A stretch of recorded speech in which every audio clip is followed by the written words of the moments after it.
Interesting. Are we live? Oh, yeah, we're live on YouTube. My Twitch isn't working for some reason. Just hold on. Sorry. Hi, everybody. Oh, well, I guess I just won't be on Twitch, which is fine. I don't have anybody watching anyway.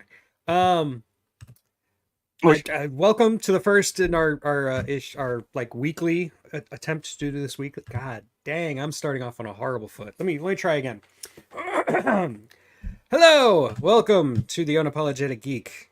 We are going to continue our discussion of creature features this week. After talking to a bunch of people after last week, where we were really loose and we only had like one movie each, a lot of people seemed to agree that we were having a lot more fun. And I felt like we were having a lot more fun, and it was a lot more entertaining for the viewers as well, apparently. So I'm going to keep things as loose as I can because I think we do better when we allow ourselves to digress and just make jokes and giggle, and let's just keep that up. So I'm not going to stick to any kind of schedule. Like we have movies, we can talk about movies, we can go around, and if we actually get around, we can have a second round or a third round, whatever. There's only going to be three of us, I think, unless Sarah shows up. Thrash was going to show up, but he's got something else going on. So we'll find out more about that tonight at his stream. Um, and let me greet everyone who is here. Michael DeCosimo was here this morning. It looks like 11:30. So yeah, that wasn't that long ago. Dan is of course here. Hello, Dan. Greetings from St. Louis. Uh, Wim Vanderstraten is here.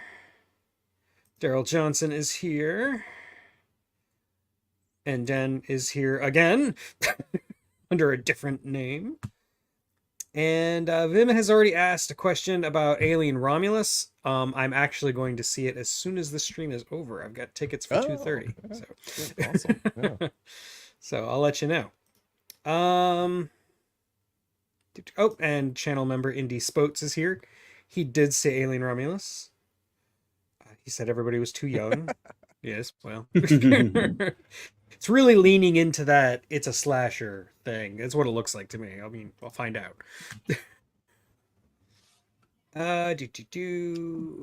Oh, right. That's what was going on with Sarah. It was her dental surgery. Yeah. She's been putting pictures on Facebook from her dentist chair. Right. It's kind of funny. Hey, Daryl. Daryl is asking And about no, Mr. Pickles. Mr. Pickles is somewhere. I don't know. He's on Running safari. around. Yeah. Okay, Seen him in so several I'm going to go years. ahead and get started. I'm going to talk about a movie that a lot of people in comments have been mentioning pretty much every single week, and we haven't actually talked about yet, and that is The Blob. The original The Blob from the 1950s. I mean, we can talk about the remake too, but I really like it because it was a completely independently produced movie. It was actually made by this like religious film company. Like they were making, religious films for, just the local market. And then some entrepreneur showed up and said, "Here's some money to make an actual movie that we can put in theaters." And that's how The Blob came to be. um it's a really good example of like low budget filmmaking. Like, I mean, the creature is just a blob. It's just like it's goop, and somehow whatever they made it out of, I forget. I didn't rewatch my video to remember, but like whatever they made it out of, the thing is still alive, or not alive, but it's still intact. Like it didn't fall apart or disintegrate or anything. They keep it in a bucket. And in the city where the movie was filmed, every year they have like a festival at that movie theater that's in the movie, and they show the blob and they bring out the bucket that has the blob in it, which I think is just really funny. Um, I like it also because, like I said, it's low budget filmmaking. I mean, a lot of shots are just like this blob on top of a picture of what should be on the screen, like a picture of a room, and then they just tilt it with the camera so that it looks like the blob is moving and the background is staying the same. It's really, really simple, but somehow that works really, really well. As long as you don't look at it for more than a couple seconds, it works. Um, and I love that.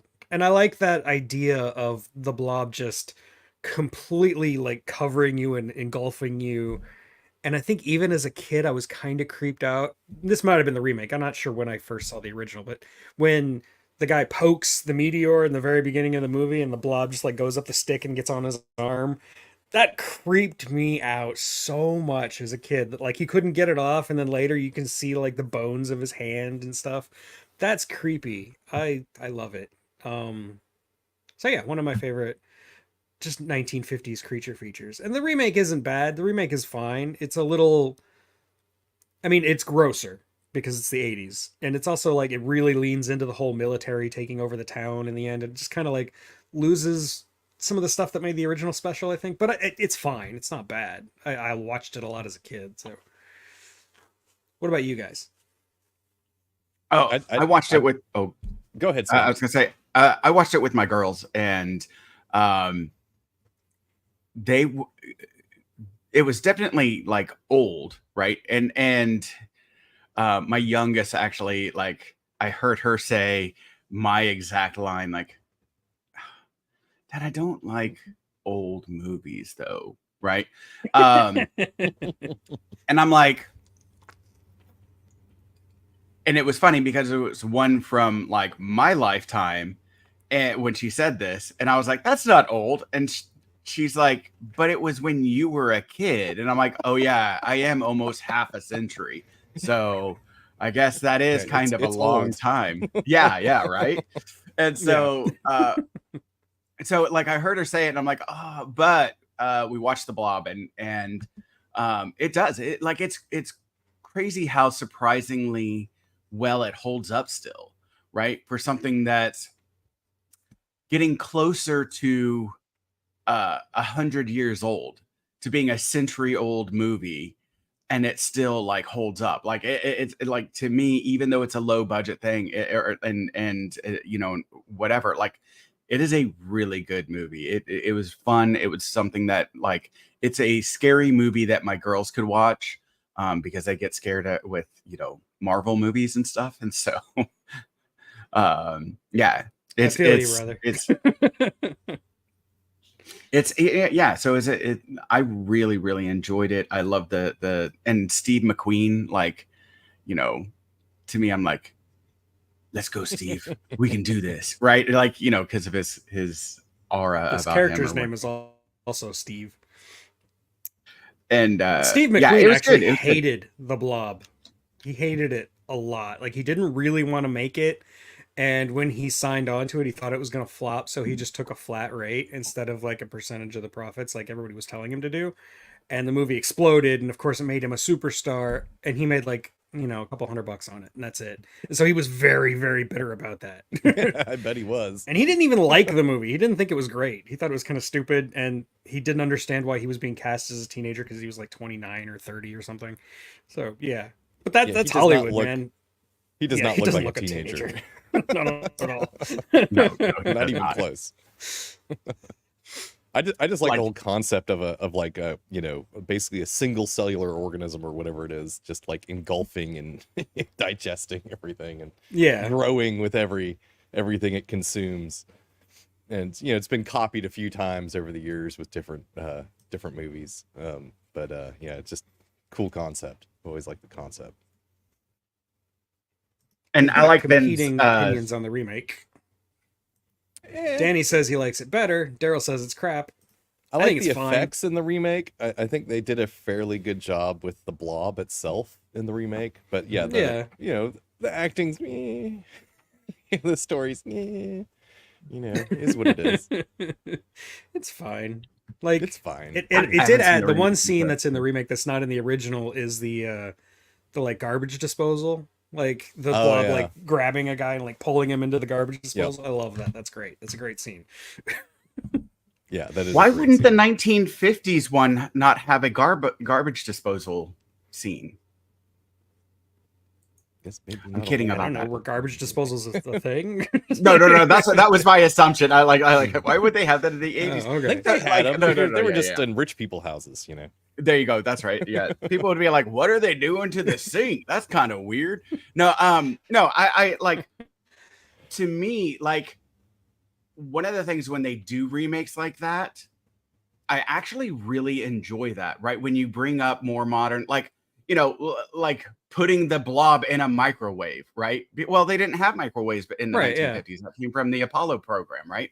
And so that was an invention of NASA that, some like whatever scientist that invented it was like, we're going to cook with this and market it, right? And they made whatever you say, sheeple. It was actually alien technology. Everybody knows that. Right, exactly.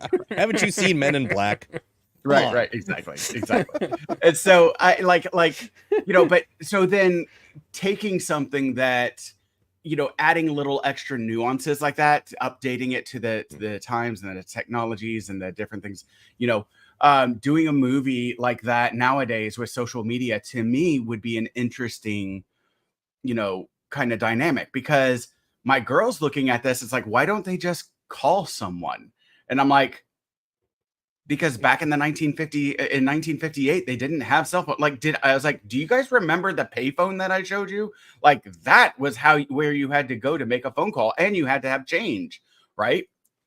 In order to make that call, you needed to have the 10 cents. And so, taking some of these things and then going like, how would this play out? How would it work in modern times?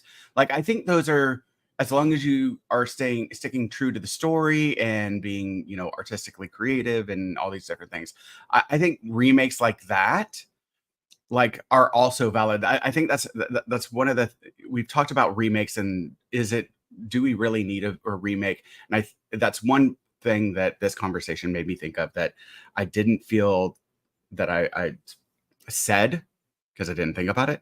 But I think that's a valid reason also, right? Because, like, if you're playing on the isolation of the small town, right, as a plot point to be able to get away with, okay, well, how does that work nowadays? Because we still have like a lot of rural places that don't have internet access and quality internet access and things like that.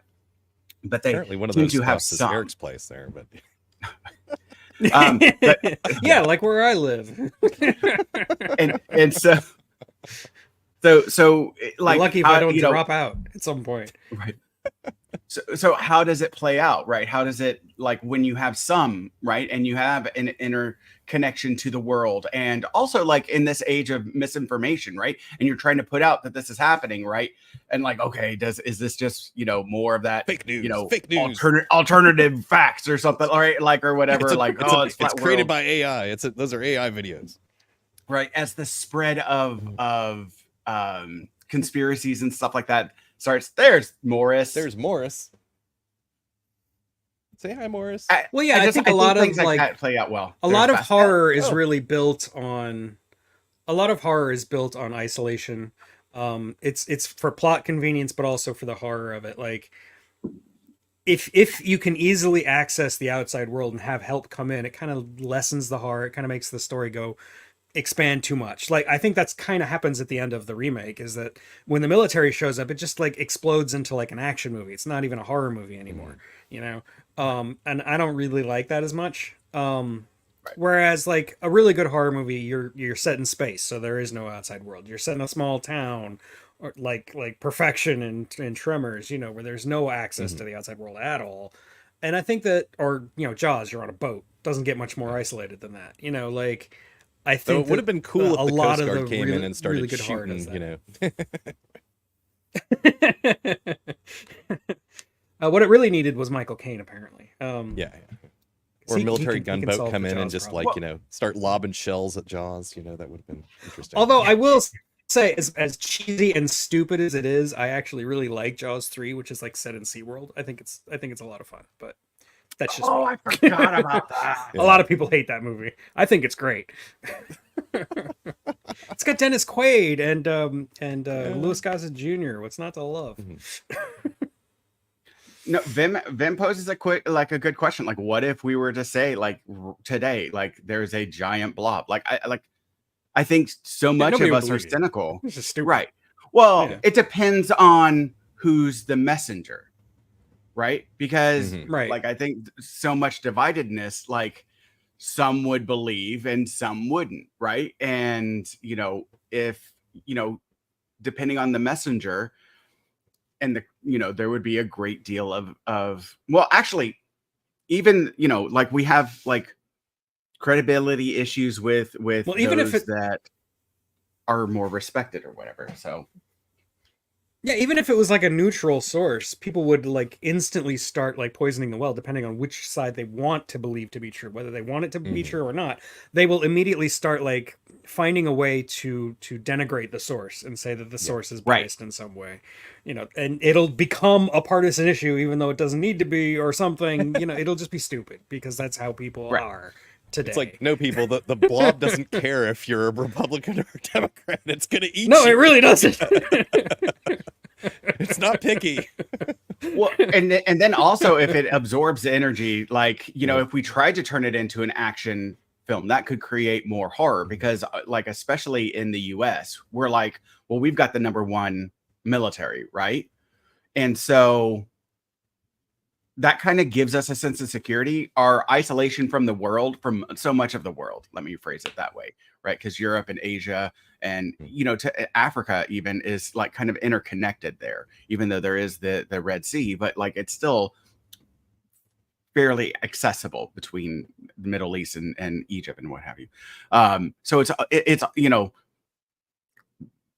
the only one more isolated than us is Australia, right? And so like for us, it gives us this sense of security, and our military. Australia's not real. Yeah, it is. It's drones. It's robots, right? Just like those dang birds. Right, exactly. But no, like that's propaganda by the deep state. But and the things that they're doing to the frogs. No, but like sorry, but no, like you have so our isolation in our military gives us such security. So then you have something that our military can't solve. Like for us, that's our you know, that's our trump card, right? That's our like. You said Trump. Ah! No. I know. No. That's why I paused, because I was like, I can't like not use. I'm not gonna not use like to avoid like political discussion. No, like right.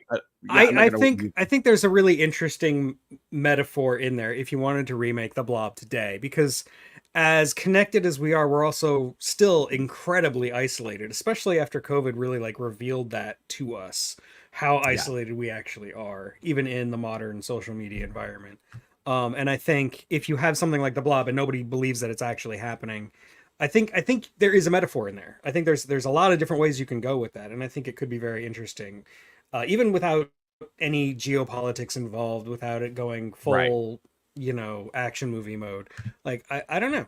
I think it could work. But I mean, like, I don't know. I feel like there's a lot of movies like that, and a lot of things that could be used that way. Like, I don't know. I'm trying to say anymore. I'm losing my thoughts. So somebody please save me. I would love for a blob, like, because Vin Stratton, it could be a fake news metaphor. Oh, like there's a lot of Vin, you're like, and you brought up like the Red Scare representation. Like the blob could actually be our hubris, right? That our hubris can become our own self-destruction, right? And that like as a great man, and that because ultimately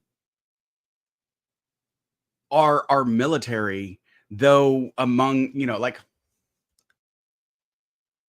ants with poison are still just ants. They may be able to dominate other ants, but they're still just ants, right? Like I come over and I step on it, it's still futile, right? And so like if we see this, that like our small and fragileness, and that what we see is a power could ultimately be a futility against our hubris and our self-importance, right? That leads us to our own destruction, kind of thing, and what have you. I think that would be a really, like, it's not getting geopolitical. It's not getting like, you can bring those kind of concepts in, right?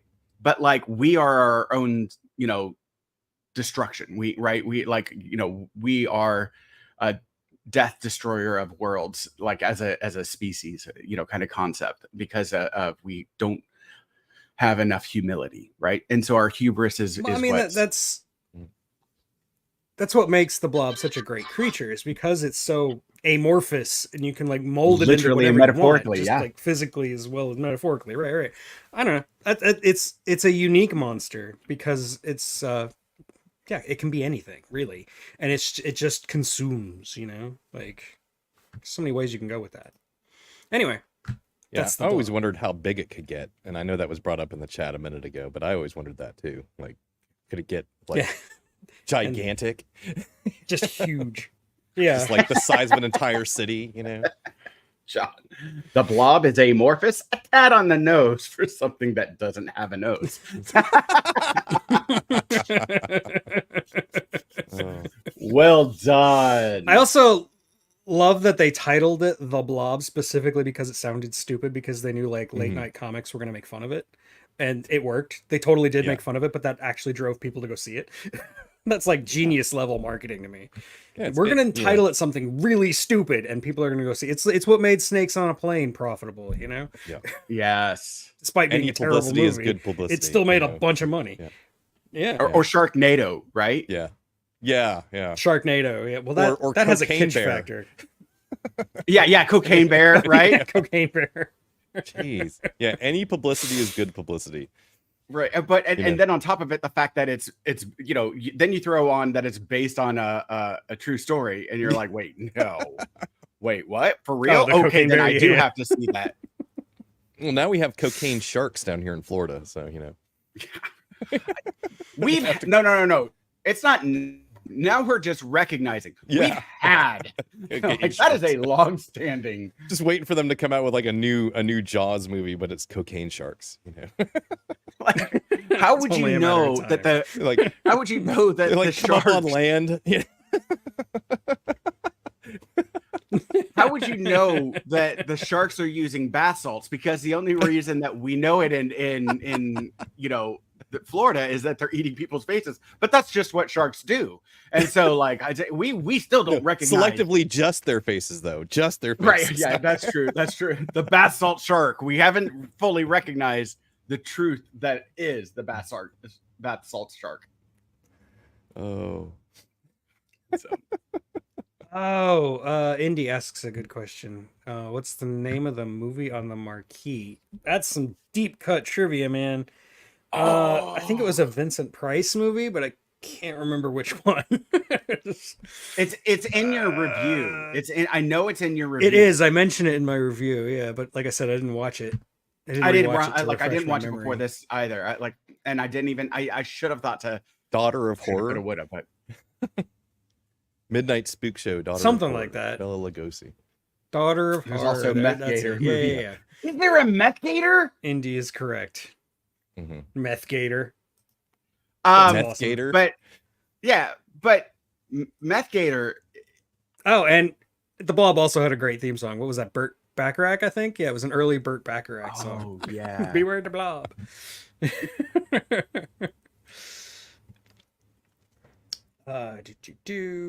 No, Meth Gator to me is that's just Alachua County. Well, actually, here Danny has an interesting. Instead of a remake, you could just make a sequel where the blob that they dropped off in Antarctica comes back from global warming, and it's bigger and badder than ever. Yeah, a glacier melt. And then it all sets forward. I think that's pretty cool, Danny. That's fun. Oh, that is great. Maybe it could like flake off into pieces and it hits different places, Yeah, that'd be fun.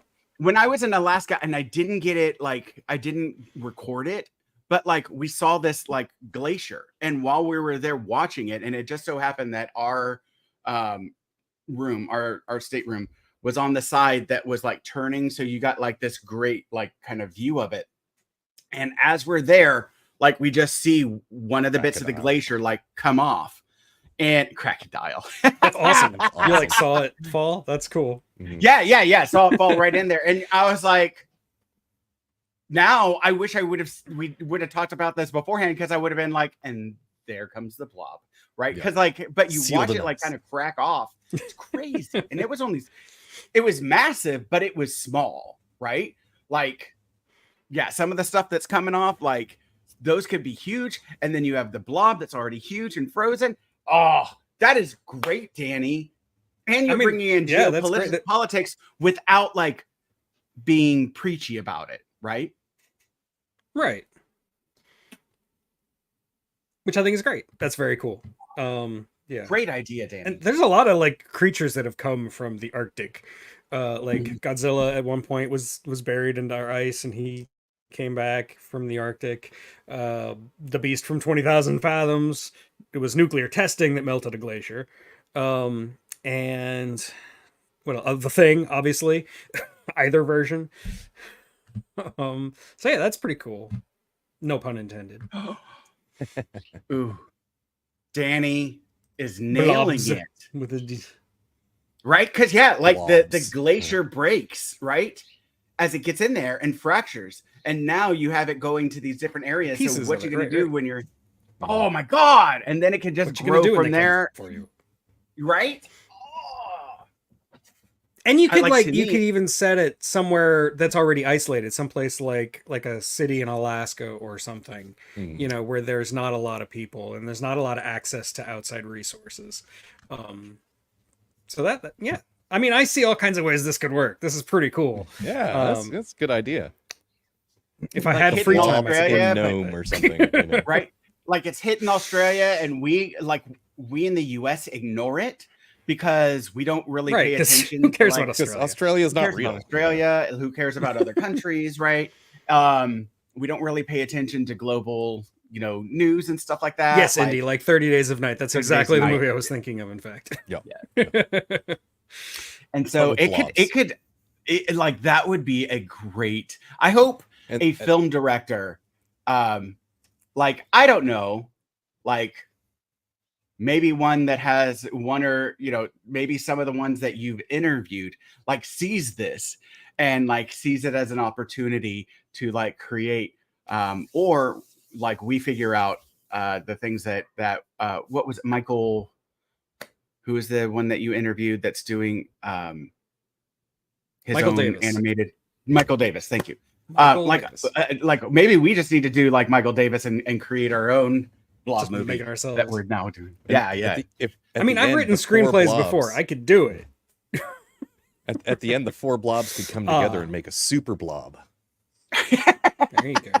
Like Powers Voltron! Exactly. Oh, the exactly. Voltron blob! Yes. Just have Oh, to figure out and who then owns the cut rights. in. No, we have to cut in like the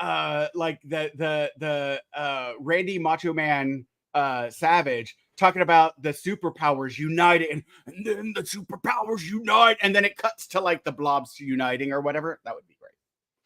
When I like the idea of powers. using the blob as like a fake news thing because, like, Yeah. as soon as news starts coming out, people reporting this blob, it's going to be like, Whatever. no, they're just talking about star jelly, which is what the blob is based on. This weird goop that comes from who knows where, and is called caca de luna in Mexico, which is moon poop, which I think is hysterical. I love that.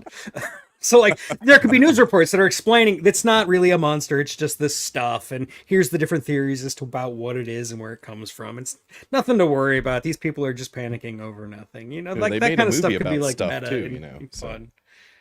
That's true. The stuff that's obviously consumerism, that's different, but still Yeah. very still, similar. They made a movie about stuff. So Yes. And I think it is one of Thrash's favorite movies. oh, I love that movie too. But been And a how. while since I've seen it. I actually have never seen it. Okay, so we've spent half an hour on the blob. I think it's time to move on. What do you got, Harold? Time to Justifiable. Okay, so I'm gonna bring up one that we won't be able to talk very much into about because I'm assuming not a lot of people have heard of this movie, but it is absolutely wonderful. And if you watch it, you may say, Harold, this is not a creature feature, but I can test that it 100% is. It is a terrifying creature feature, and that's 100 Beavers. It is a comic feature that is about a man who's living in the frontier and has his own apple farm and makes his own apple beer and all this wonderful stuff.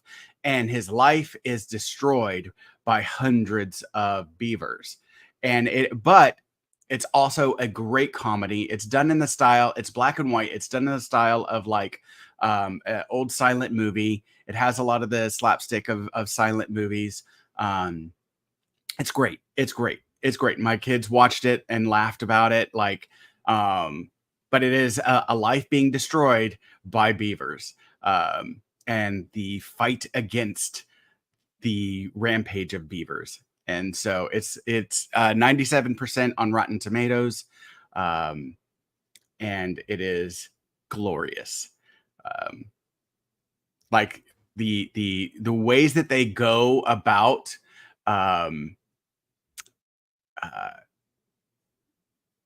taking the innards out of what is caught, that would normally be horrifically disgusting, is actually really funny. Like there's romance in it, and of a young lady, and the daughter of a fur trader, and the fur trader who's very traditional and protective of his daughter, but does also kind of use it as like property. But back in those days, women were seen as property, which is wrong, but nonetheless.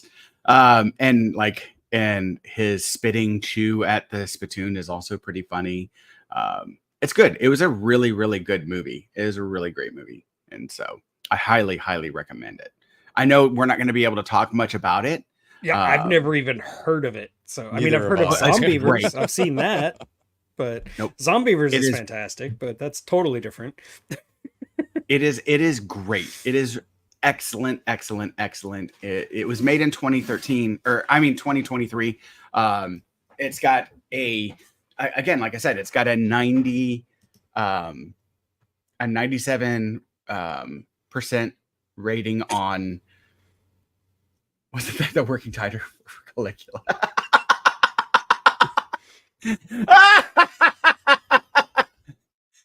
That's great, Indy. Thank you, sir. But no, there's too many jokes involved with 100 beavers. No. But it's wonderful. It really is really good. I highly recommend going and checking it out. This permits us some extra time, but it's really, really, really well done. It's an excellent movie. I highly recommend. I don't like a lot of movies for people to rent, because I like people to rent or purchase. And so that's one of the things, like, I try to avoid those that are like rent or purchase, unless they're just like, no, this is just really, really good and you need to see it. This one is actually worth spending the $3 to rent it. And so I always like to be financially considerate of the viewers, but this one's worth that money. And we definitely do not advise you to pirate it. That would be bad. No, never, ever. Don't do that.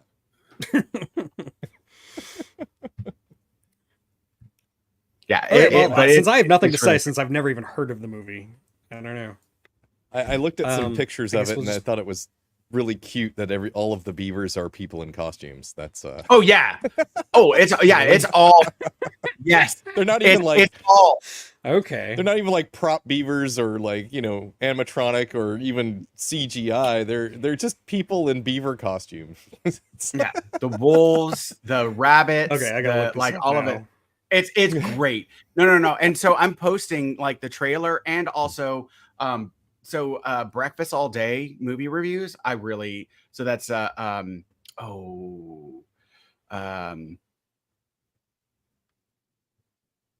I can't think of their names right now, but they are movie reviewers that I absolutely love. They do a great job in reviewing movies and stuff like that. So I'm linking them to it, so that, like, if you want to hear like what is the general premise or what have you. But it again, like I said, it's 97% on Rotten Tomatoes, so it does have a like the critics actually really do like it a lot. Oh man, it was playing at Might the have to try to Enzion, watch it. which is in Orlando. Mm. Just like not too long ago, just a couple months ago. But not anymore. Oh well. Enzion's one of my favorite movie theaters. Yeah, it's a small budget. Like I'm serious. Like check this out. Look at the trailer. Like when I'm gonna send this to Eric right after this. So when he posts it, check out the trailer. It'll be in the and description. Check out the movie review. Yeah, check out like in the description. Like check those things out. It's really, really good. You will laugh a lot. You will laugh a lot. And also like, you know, when you hear it, you're like, this isn't a creature feature. Like, but to me, like a comedy creature feature, I think is a great idea. It's a twist, right? And when you think about the fact, comedy ones, yeah. So, but when you think about it, like, what is Jaws but an animal that's terrorizing people, right? That's what this is. So to me, sorry, I gotta let pass that out. Well, they're people in costumes terrorizing people, but I mean, yeah. Which is even it's furries attacking mankind. It's a whole group of furries attacking. We can all agree furries are not human, right? That's a joke. That's a joke. I love the furry community. We love the furry community. It's just a jest in the audience, you know. Well, Daryl Johnson just watched the trailer, so I'm sure he'll have things to say. Daryl, so Damien, what do you got? My pick. I am gonna go with well, since we covered The Blob just a minute ago, I was thinking about saving this till later, but I'll go with The Blob in Space, also known as Life. That. Yeah. Which is, you know, it's kind of like a mixture of The Blob, an alien movie, or The Thing, whatever, you know, in space, in a space station. You know, Calvin being the creature, they name him Calvin. Has everybody seen Life, Scott? I have not. You have not? I mean, I seen have. Life? Okay. No. Okay. All right. Well, it's a good movie. It's fairly decent. You know, they kill good. off the main characters in the movie like right away. So that's, you know, which kind of sucks. You know, Ryan Reynolds dies. Yeah, if you're going to see Ryan Reynolds, don't. that's yeah, like yeah. it's like going to see Godzilla because of Bryan Cranston. Don't do that. Yeah. So the premise is they find a Mars, you know, probe is coming back with some Mars soil samples, and they intercept it to examine it on the space station, and they have, you know, an exobiologist or whatever it is, or is that what it's called? Anyway, you know, on board and everything, and they find a single cellular life form that they think might still be alive. And it's in, you know, suspended animation that, you know, proving that there's life on Mars, or was, and they bring it back to life and it starts to grow. And at first it's really nice until some mistakes happen. And then, you know, it thinks that it's now in a hostile environment and it attacks its keeper, you know, which is kind of reminiscent of The Blob in a way, that whole scene where it grabs onto his hand and crushes it. Yeah, it's on his hand. Yeah. So, and then it escapes and it gets inside, you know, well, first it kills the rat, and then it escapes and gets inside Ryan Reynolds, of course, and eats him from the inside, and then it gets bigger, and so on and so forth, and it's getting smarter and bigger and stronger, and, you know, and they try to contain it and they can't, and it gets outside and it somehow gets back in, and so on and so forth. You know, terror ensues, and you know, it's I thought it was a pretty good take on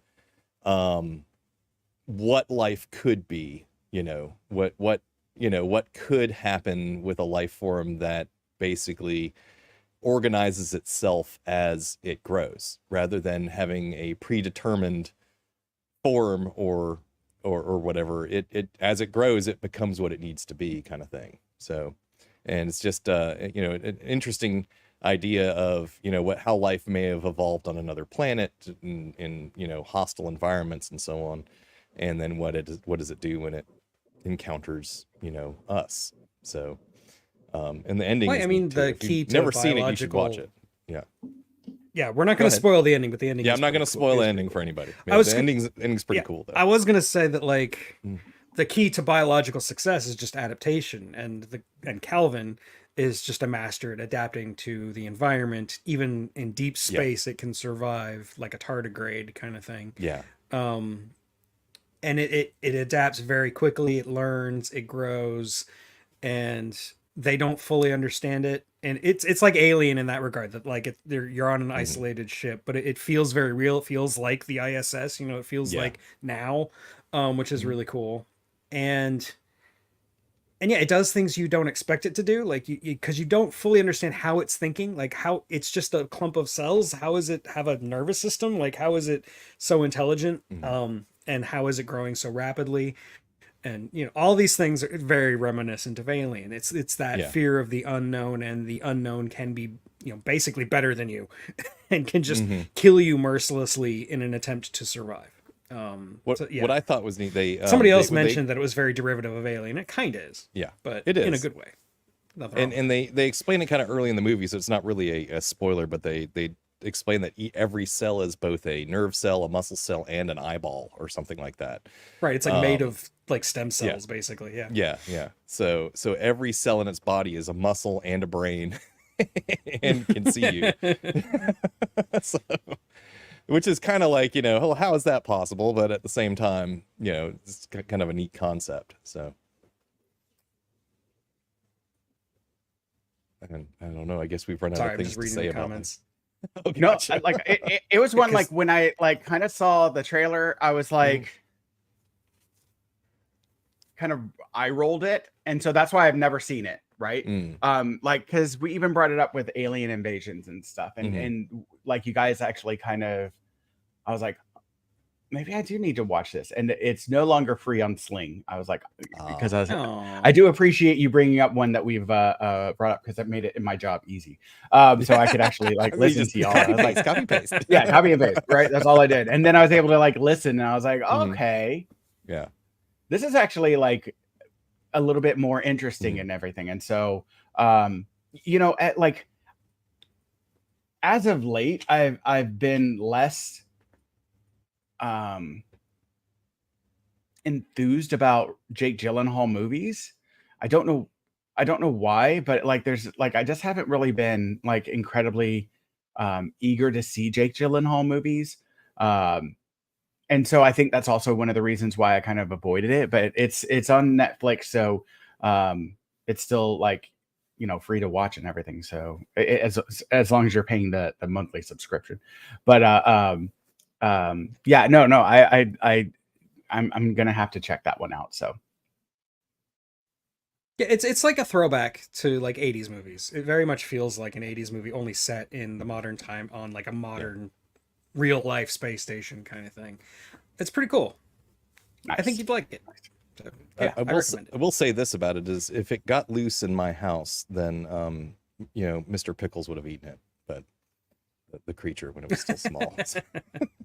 He is a I remember it came out right before Venom, and there was like a conspiracy theory running around that the movie was actually like a covert prequel to Venom, which I thought would have been a really cool idea. But it's way better than Venom. Venom is fun, but it's not very good as a movie. Yeah, this thing's also not like a symbiote or anything. It's it's not a symbiote. It's it doesn't work with you. From the sounds of it, it doesn't work with you. It takes one thing over. I hope they would at some point like explore, but I don't think there's going to be a sequel, because I don't think it did that great in the money. We've only got like, you know, no life. No, I don't think it did well. But like, how does it? Can it reproduce like by just splitting in half? Like it gets so big as, okay, you go over there and you be you, and you know. But probably like I don't know. Yeah, but anyway, yeah, something I wanted to know, but also was wondering if it got to Earth, what would happen to it? You know, could it be attacked by bacteria and stuff and viruses? I mean, is it immune to those things? So anyway, just questions. War of the Worlds, Deus Ex Machina. Exactly. Yeah. Being it's an alien life, it's not adapted to this planet, you know. So. But like I said, its superpower is adaptation. So how could Mr. Pickles, the hero we never knew we needed? Yes, Mr. Pickles. Yes, he would. It's the same thing as like what I never understood on Alien is how the alien got away. There was a cat on board. I mean, When the alien was still small, they cat were would've been in like, league "Ooh!" with each other. Right. There you go. Really, the cat Maybe the that's cat did in bite once, and like the Yeah, acid. Ah. lost its fangs, no, the cat that's in Captain Marvel. Yeah. Oh, there we go. Yeah, that was actually the cat from Alien, and so that's what happened. And so That was they chosen. merged. They merged into one. What are they called again? Oh, Flurkin. Flurkins. Flurkins. Yes. Yeah, This yeah, right yeah, here. yeah. This is a Flurkin right here. No, this guy. Morris actually does kind of look like the Flurkin, so that's cool. You can tell he's eaten quite a few things. He's quite large. So. It's not a cat, it's a Yep, Flurkin. and Right. you got it. It's a Flurkin. Yeah. But yeah, no. That's when I'm gonna. Yeah, I'm pretty sure the alien ate it all. That's how it got so big, right? Yeah. Yeah. Ate all the cat food. More Oh, stinging this. noises, Danny's asking about Dark Star, the movie that inspired Alien, actually, because it was written by Dan O'Bannon, and Dan O'Bannon was in it as Pinbacker. And yeah, he fights an alien on board the ship, and the alien's basically just a big beach ball with feet. It's it's a comedy. It's not meant to be taken seriously, but that actually was the inspiration for Alien in a weird sort of way. Interesting.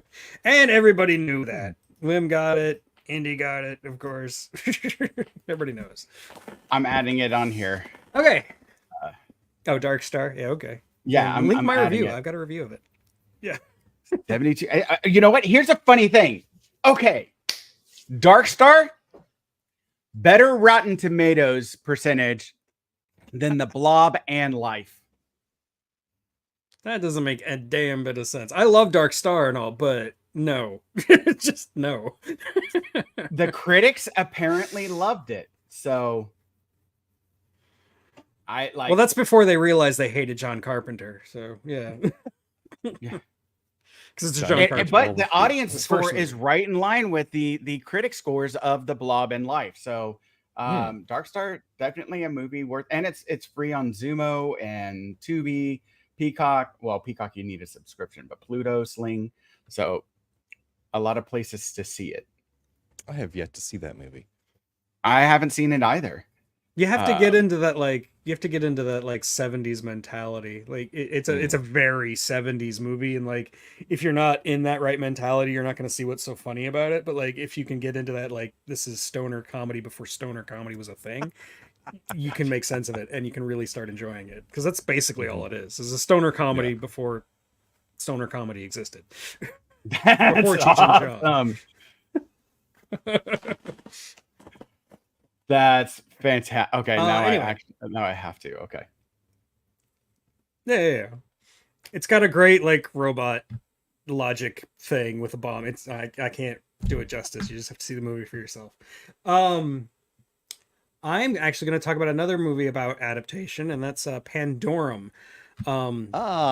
This is not a fantastic movie, but I really like it. It's a Paul W.S. Anderson movie. So like the guy who made Event Horizon and all those Resident Evil movies, he's not a great director, but like I like his style here in Pandorum.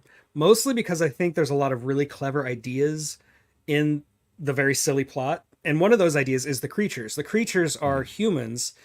Okay. So here, let me break it down for you. The plot of Pandorum is you're on this colony ship that has been, let's say, adrift for millennia, like at least, maybe even longer. I don't remember the exact time. They tell you at the very end like how long they've been out. And during this time, a lot of the crew has still been awake, but they've been fighting for resources because there's only limited resources on a spaceship, right?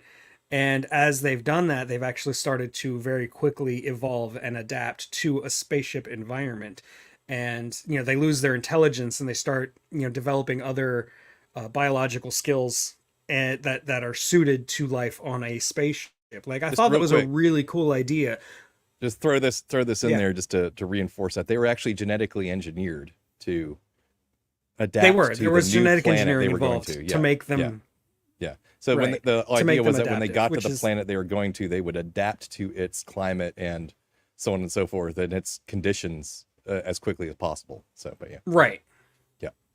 Yes, very cool. Yeah, thank you for the explanation, because I forgot that. But yes, they adapt to life on a spaceship, and I just think that's a really interesting idea. What does evolution do with a technological environment, like, you know, steel gratings and catwalks and, you know, oil and grease? Like, how would a biological entity adapt to that? And I think that's really clever and really interesting, and it goes in a lot of places you don't necessarily expect. And there's a channel on here on YouTube that I really like called Roanoke Gaming, even though he doesn't really talk about gaming anymore. He just talks about movies. And he's a microbiologist by trade, and like he takes that idea in Pandorum and he just breaks it down. What if this were real? Well, how would we explain everything that's going on here? And he like breaks down everything that makes these creatures tick, like from a biological standpoint. And I find that so fascinating, and I highly recommend that video. I will get a link to you, Harold, if you can't find it. Um, yeah, anyway, like I said, as a creature feature, I think that is very, very clever and very interesting.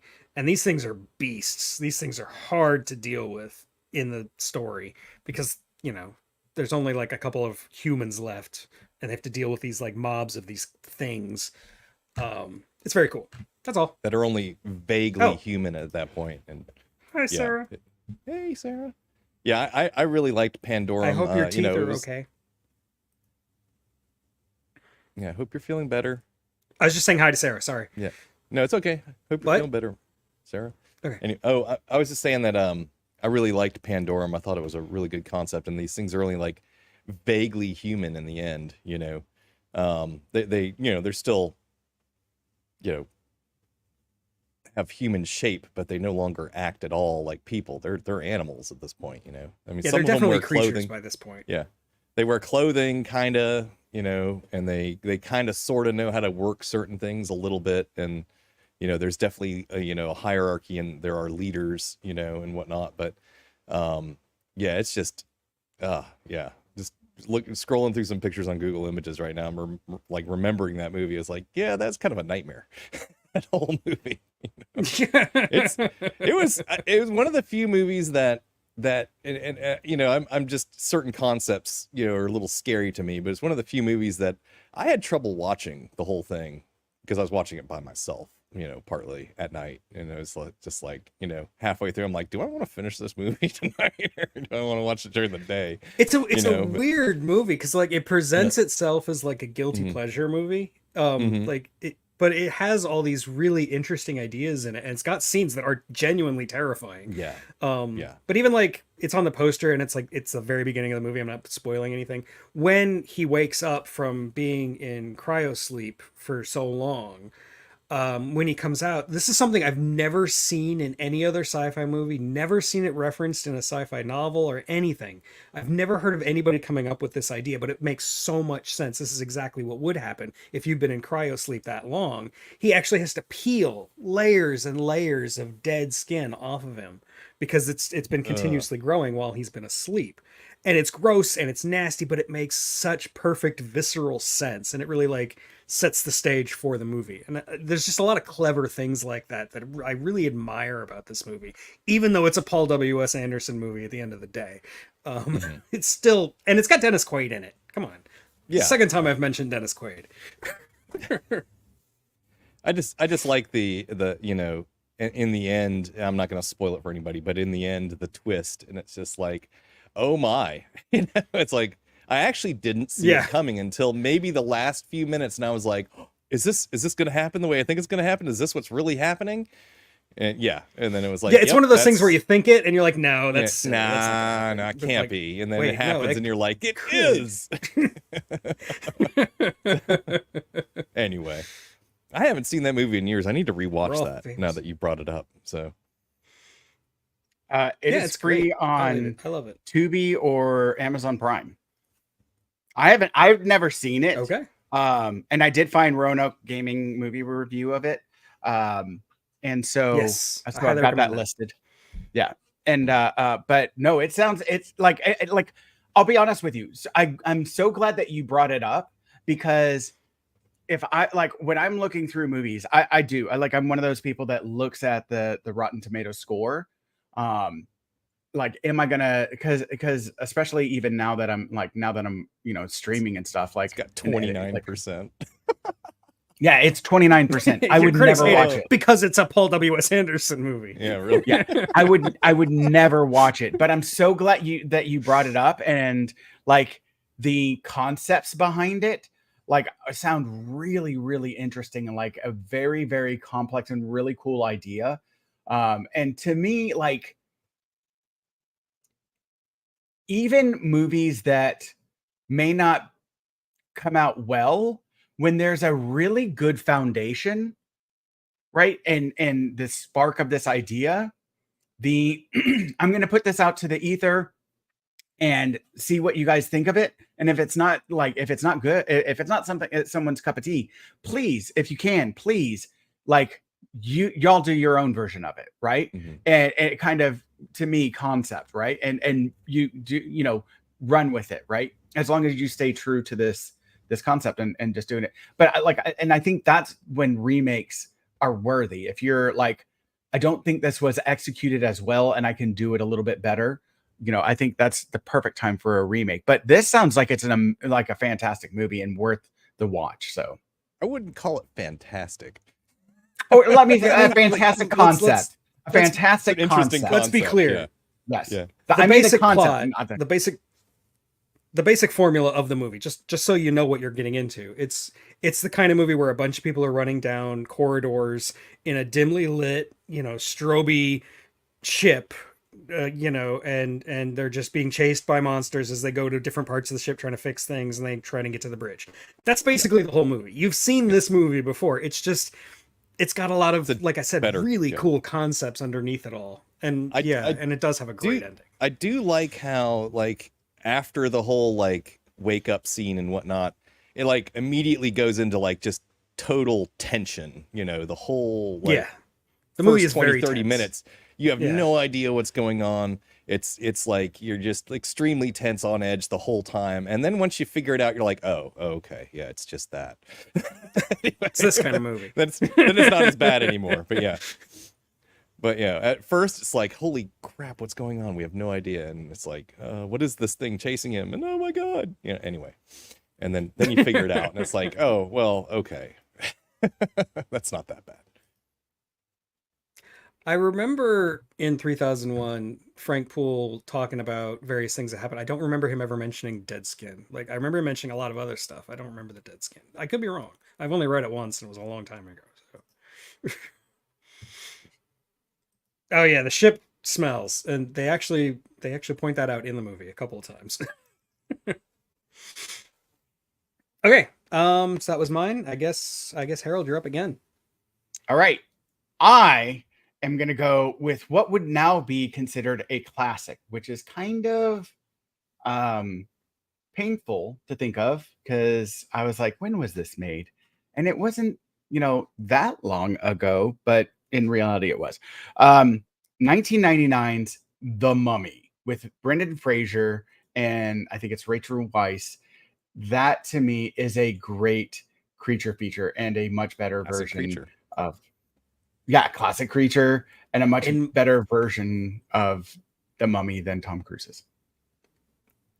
I'm gonna make a lot of people mad. I think it's the best version of the Mummy. Period. Like, I think it's better than the original. Like, by a lot. I don't really like Boris Karloff's original.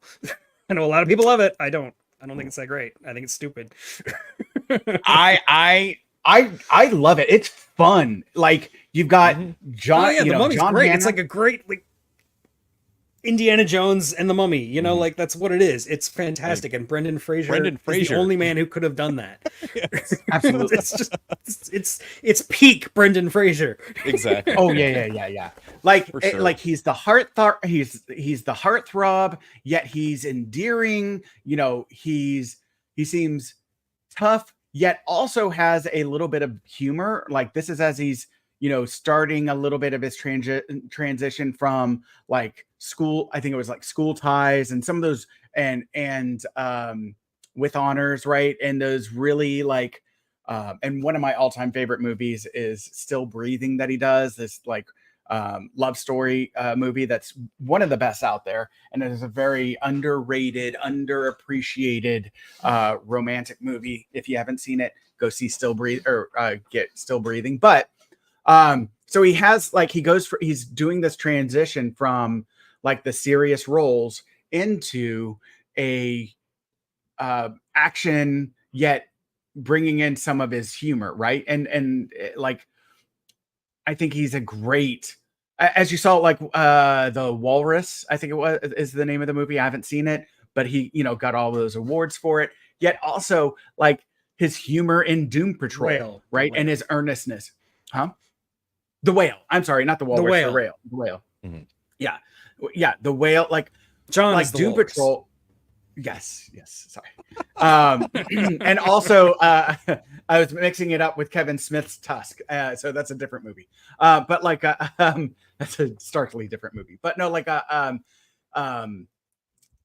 like his earnestness, even when he's doing like a comedy or an action movie, like to me, I love his movies. Right? Yeah, the best Indiana Jones clone, like by far. Mm-hmm. It's. And to me, it's got all, like it's an action adventure. There's a secret society that's protecting this. There's let me go back to the cast names. You got Arnold Vosloo, who's playing Emotep, and like he's a villain, but not a villain, right? Because he's doing it for his love for Patricia Velasquez. And then Odin Farah as both the narrator and the head of the secret society that's protecting the tomb. I do think it's a little bit weird. I like when I was watching it, I was like, this is a bit hokey. That I didn't pick up when I was watching this in the theater all those, many years ago, that you're going to give this person, there's plenty of tortures that you can do for killing the pharaoh. And you're going to give him the one that could make him even more powerful. Like, it's like if the Blood Eagle turned you into a superhero, I'm like, yeah, the Blood Eagle is pretty horrible. But then you become Thor? All right. Deal. Like, right? Like I'm like, okay. Like I don't get the logic of that. So that's a little bit of a plot, like, fallacy, like, problem with it. Other than that, though, like that one little tiny like nuance, it's a great movie, and the CGI still holds up. The CGI, like most of it, I like you can tell there are places where it doesn't, but like yeah. I mean, if you compare it to the sequel, definitely, yeah. The Rock in the sequel, that CGI is unforgivable. So. I'll be honest. This movie has a lot of like emotions with me because it was the Scorpion King that we were all watching when on the day that we found out that a friend of ours passed away, and so it was that day, and so this movie, like this one, I watched in the theater with some other friends and stuff like that and what have you. But yeah, when you talk about some of the sequels and stuff like that, there's always this little like tinge of pain that comes with me. And so, but no, like this movie, yeah, the sequels, but this movie I think did really well. And again, I know like it doesn't, like, to me, it doesn't hold up like it does, like when you watch an Avengers or a Doctor Strange movie or anything like that. No. But for a 1999 movie, compared to some of the other like ones, oh no, like yeah, I'm not. Yeah, this I'm not one debating definitely that. still I think the holds CGI up. is Yeah. And like it's not like perfect. The sand it's not perfect thing when he in the sand. Oh yes, yeah. Yes. And so, wait, what was that? It's also like, in terms of Brendan Fraser, there's that one scene where the mummy like screams at him, and Brendan Fraser just screams back. Nobody else could pull that off, man. Yes. Oh. Like I won't get into it, but there's only one other person I could see pulling it off, and it's on my list of stuff. So okay, we'll save it for later. And come back to that. Yeah, I'll try and come back to that at another time.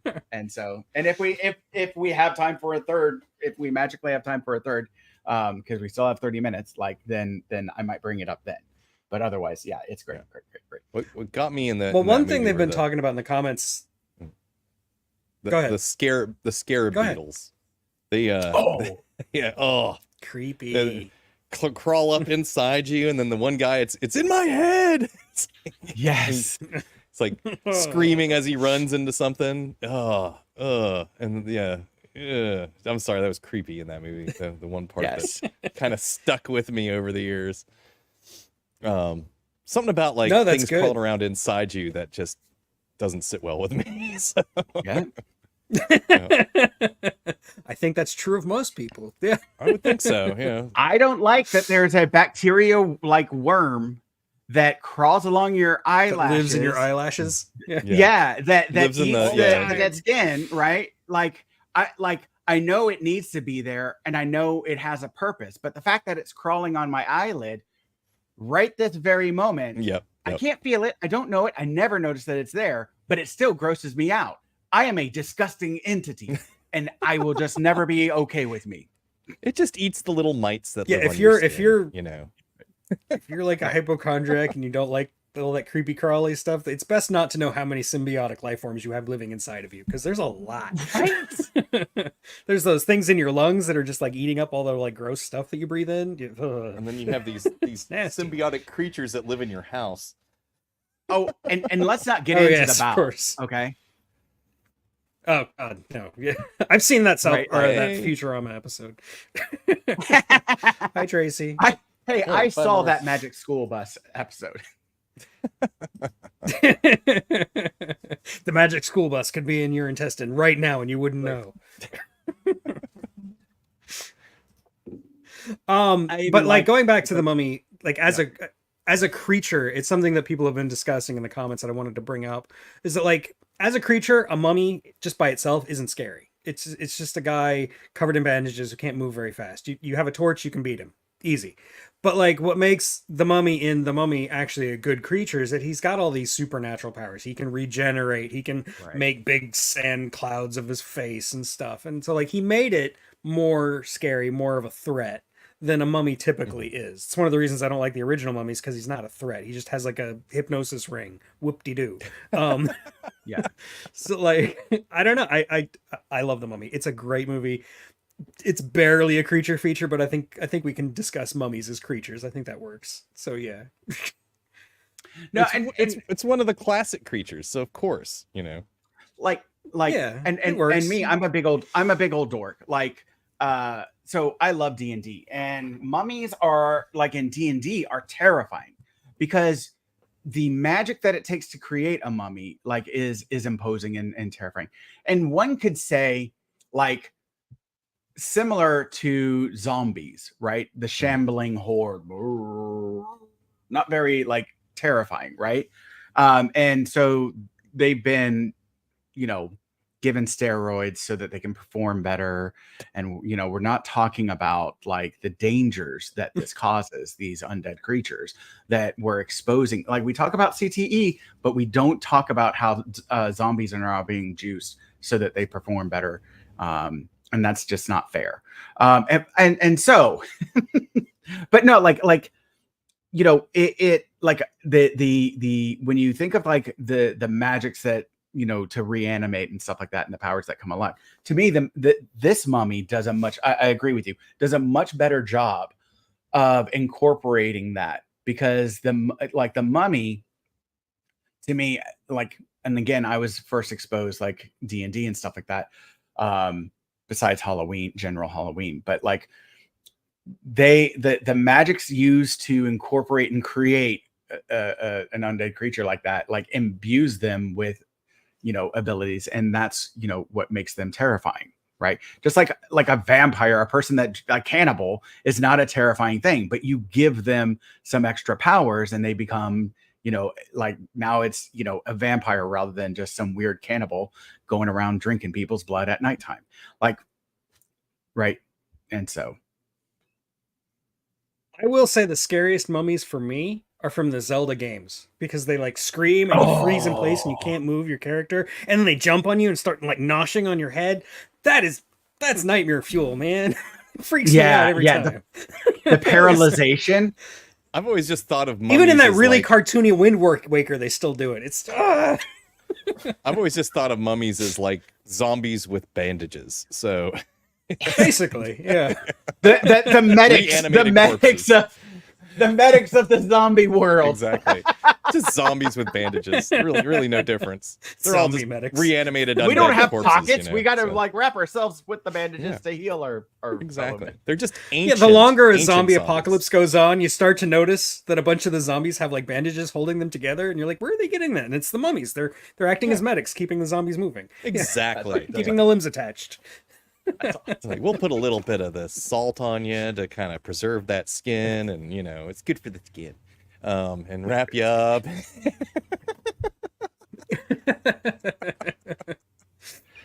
Wrap you up in bandages, and you know, you'll be good. It's cool. That or they're the Okay.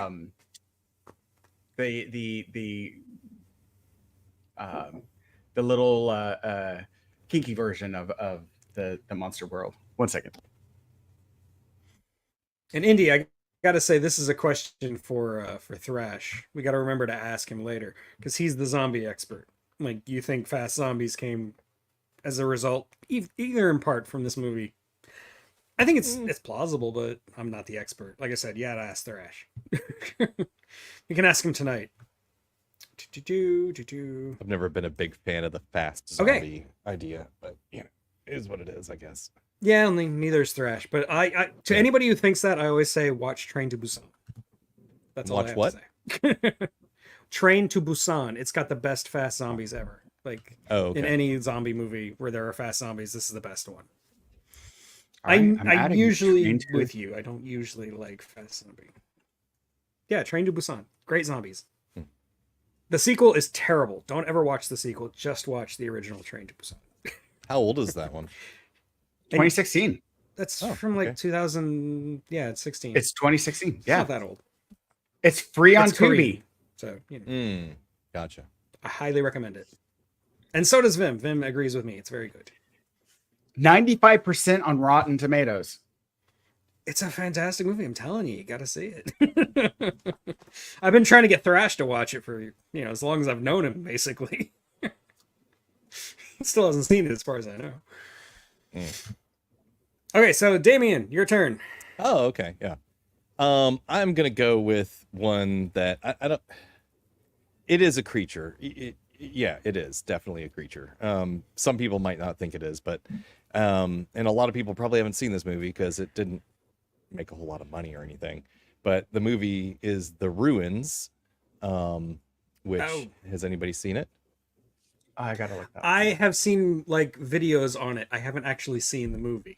Okay. So, but I've seen like synopses and I've seen scenes from it. So like I know of the movie. I just never actually watched it myself.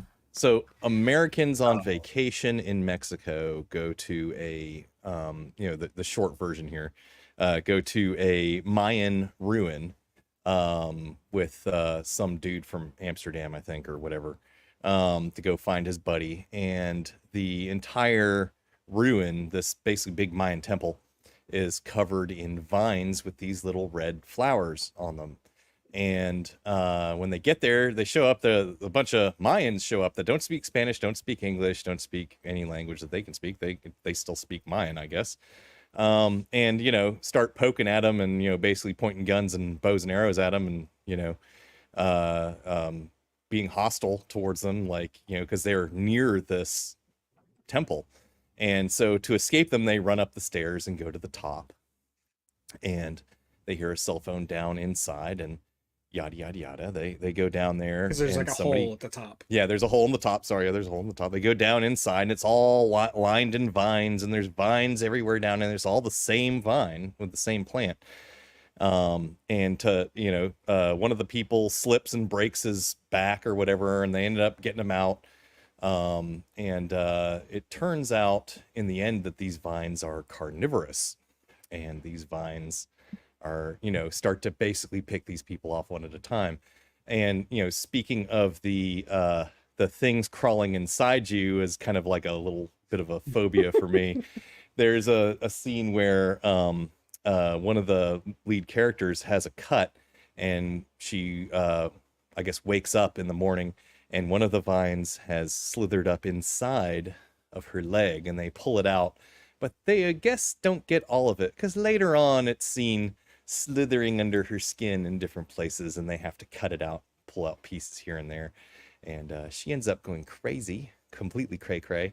And because there's one slithering, it's in her brain. And brain, what is brain? Yeah, brain. Anyway, she ends up dying, getting pulled away by the vines. It's when they figure out that these things aren't only carnivorous, but can move and grab you, and so on and so forth. And yeah, it's one of those things where it's like plants as the creature, which is not, you don't see it a whole lot in horror. There are other examples, of course, like Day of the Triffids and whatnot, and the one where they the body snatchers, things like that, because that is a plant that, isn't it? I guess, isn't that it is a plant, right? Anyway, doesn't really matter. It's kind of like a plant. It's like an alien spore, but it presents as a flower. Yeah. But anyway, so there's a few other examples in science fiction, but not a whole lot. I mean, you even got like Little Shop of Horrors where there's a plant that's the creature. Feed me, Seymour. But like, no, this is different because it's very like, it's almost Lovecraftian in how these vines work, and like they're stuck with them. One thing he did mention is that if they try to escape and they actually get off the ruins, they're just going to immediately get attacked by the people who don't want them to ever leave, because they don't want them to spread this horror to the world. Mayans have salted this like 50-yard or 30-yard wide swath around this temple so that the vines can't grow out from the temple and get into the jungle, kind of thing. So they are like very vigilant to stop this creature from spreading. Why they haven't salted the temple itself, or come at it with flamethrowers and napalm? They don't believe in genocide. They'll murder innocent people, but not genocide. Yeah, that's different. Yeah.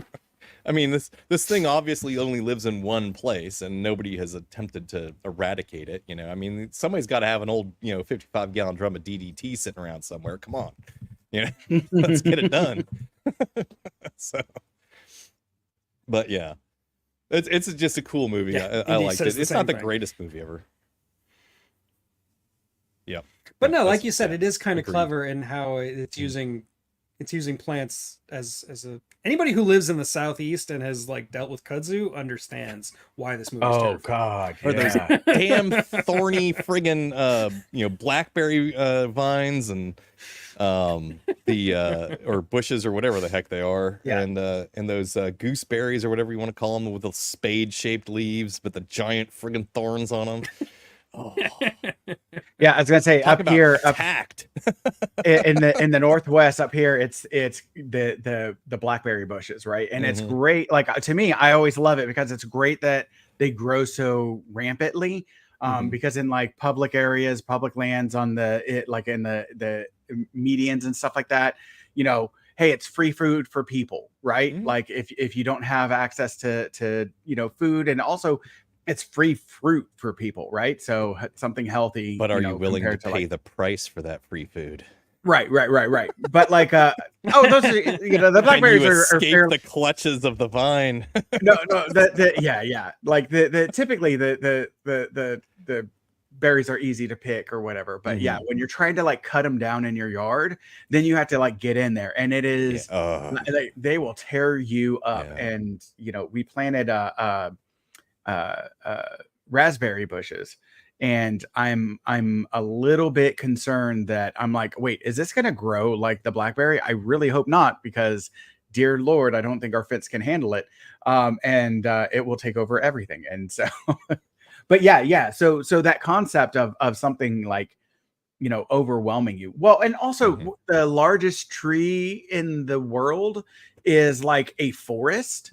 That's all one singular tree. It's like crazy.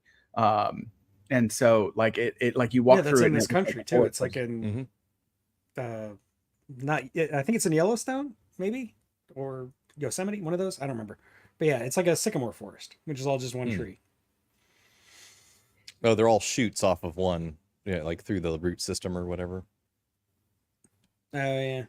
Something like that. Oh yeah, there was also a plant that tried to eat somebody in what was that movie? Journey to the Center of the Earth. Yeah.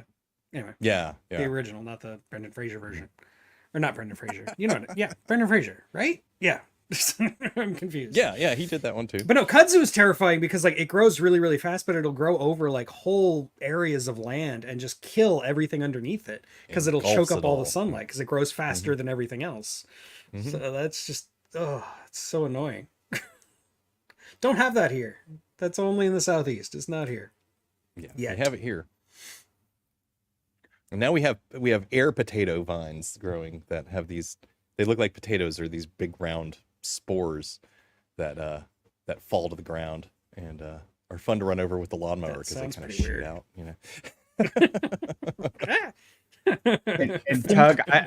Tug, I had to look it up. It's actually the Pando tree, which is in Utah Fish Lake National Forest. And it's made up of over 40,000 individual trees that are actually all offshoots of one single root system.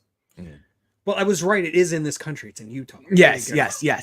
No. I was like, you were on it. Like, I was like, no. I think it's in like Scandinavia or something like that, like Norway. No, I knew it was here. I just didn't know exactly where. There's also a huge there's a huge jade like I wouldn't call it a forest, but growth somewhere in California that is also considered, it's like in the top 10 of the largest organisms on the planet because it's all a clone of itself. Like jades reproduce by dropping branches that then root and then grow again. So it's all considered one organism because it's all clones of itself. So but I always thought that was interesting because I love little jade trees. I grow them. So Cottonwood does the same thing. I hate cottonwood because I'm so allergic to it. But like cottonwoods will, whenever like rivers get flooded out and take out the trees, cottonwoods, like so many of their bottom branches are really like you won't even see them on there because they've broken off and they'll just plant with the branch and they'll just take over areas that have been wiped out by flooding rivers and stuff like that.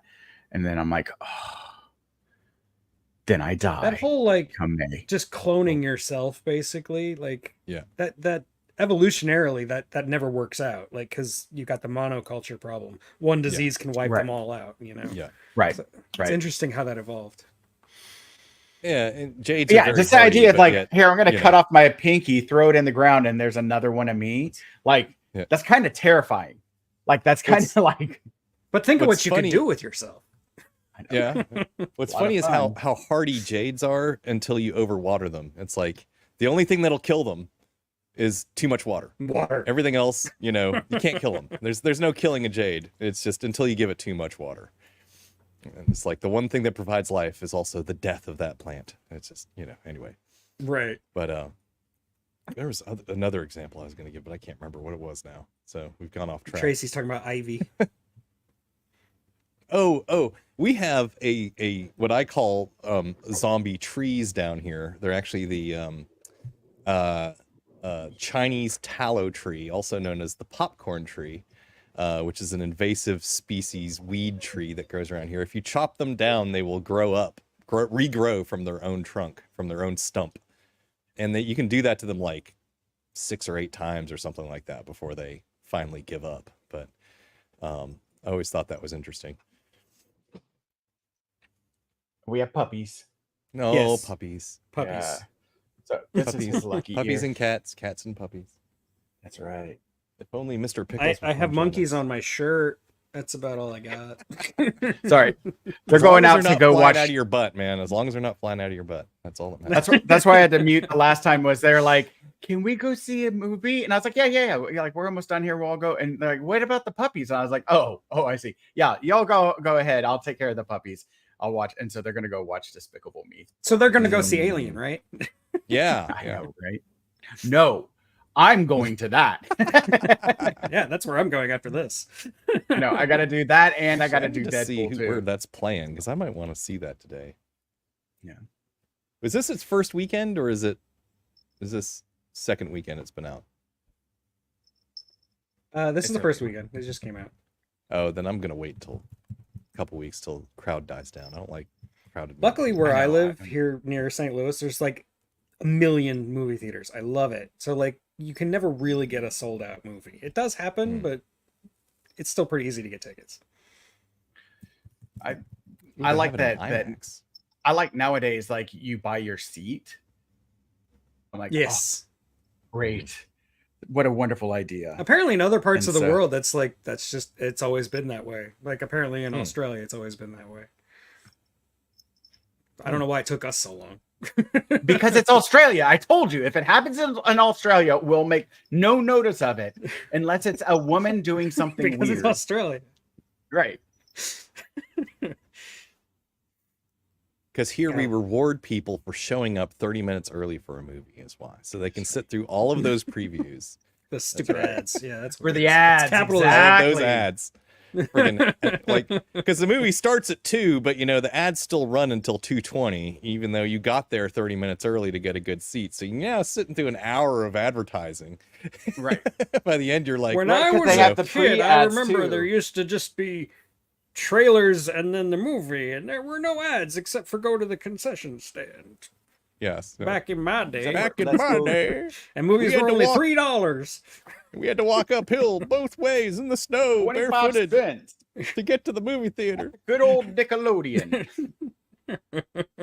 Back when movies were outside at the drive-in. That was the only place to watch them. Like, that's still to me like the greatest thing. And the problem now is like, because we have some up here and they're like, we can't guarantee a spot, so just come early, because it can't. Like if it fills up, it fills up, right? And so like it's so go. But again, I love drive-in theaters. I wish that was. I loved, like, I was hoping that the lockdown would bring them back, because maybe they make a comeback during COVID. Yeah, right. But nope. And I really, some really of them was did. like holding out hope. I know, because it's there a great is experience. there is a drive-in that like is not too far from where I live. Like it's still a hike. It would be like an hour and a half drive, but like there's one not too far from me that I think is still alive, and I think that's very cool. I want it to be closer, but it's very cool. Anyway, we've gone for about an hour and a half, and I do have to go catch my movie in about an hour. So let's go ahead and start wrapping it up. I do have a video dropping in half an hour on Mighty Joe Young, so we can talk about Ray Harryhausen. And I should be getting back on schedule. My son's going back to school this week, so I should have a little bit more time to devote to my channel. And, like I said, there are some changes going on behind the scenes. You'll see how that plays out in the next few months. Follow me on Patreon. Become a channel member if you aren't already, and you'll have access to all my TV reviews that are being copyright botted to heck. And also, if you come across a Universal movie on my channel and it's only members only, that's because of copyright. I'm going to try to make new versions of those that use still images, because that'll get around the copyright. But that's just not going to be the same. It's going to suck. And on Tuesdays and Saturdays, I will be on Harold's Twitch channel, fighting zombies, for our 7 Days to Die streams. And on Thursday nights, I'll be on my Twitch channel playing horror games. I didn't do it last week, but I'll do it this week. Don't worry. Other than that, I don't think I have anything. We're going to keep doing this every week. I like it. And, whoever shows up will show up, and we'll go from there. What do you got, Harold? So, again, I stream on Twitch Tuesday, Friday, and Saturday, 9 p.m. Eastern, 6 p.m. Pacific. Tuesday and Saturday, like you said, we do 7 Days to Die and the fighting zombies. And then Friday, I'm with my wife, Linja the Space Ninja, and we are doing Baldur's Gate 3. Thursdays from 9:30 Eastern, 6:30 Pacific, I stream on Twitch with a shared stream with this guy Anomaly.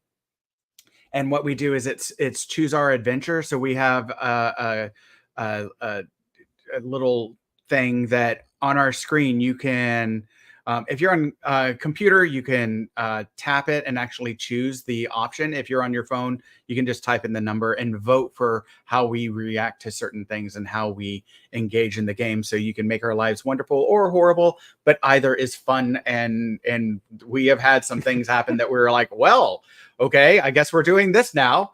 It wasn't how we were going to plan it, but it's come up with some really interesting things that we haven't seen before in playing the game. I'm gonna, like, Tuesdays and Fridays, I'm gonna get, like, since the cruise, I got out of the habit of editing and posting videos on YouTube. I'm still like posting my shorts, but like the actual long form videos. So I'm gonna get back into doing the Tuesday and Friday. I may change that to Wednesday and Saturday just because I have more time.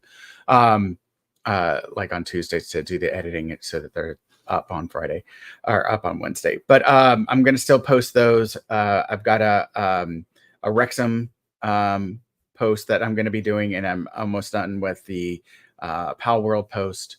And then I'm also on TikTok. I post a lot of like funny clips there. Also, a friend of mine on TikTok made an AI song about me. So I have it as a repost. And the short version is on all of my social medias. It's actually really funny. So definitely go check those out. Like, it's on TikTok.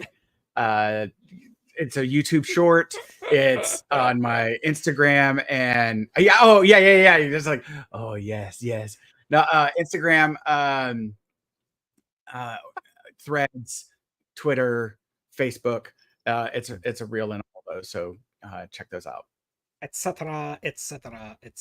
Yeah, I do a lot online. And Damien, any last words? I'm a real world content creator. I create houses, so if anybody needs something like that designed or built, I'm sure you can. He produces things of value. I produce real 3-dimensional objects that people live in, designed and built. Anybody needs my services, I'm sure you can contact me through Tug somehow. So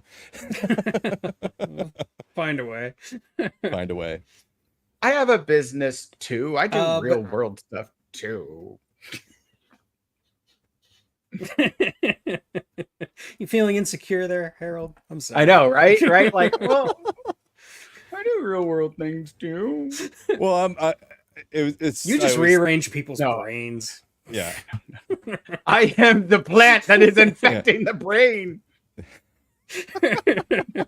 That is my job. Anyway, no. I want to thank everybody who's here. I want to thank John, Tracy, Sarah, Indy, Daryl, Dan, everybody. Just everybody who's here. I want to thank you. And like I said, see you next week. Until next time, this is the Unapologetic Geek telling you to never be ashamed of what you love, as long as you're not hurting anybody. And I'm going to hit the button, and I'm going to stand here awkwardly for a second, or sit here awkwardly.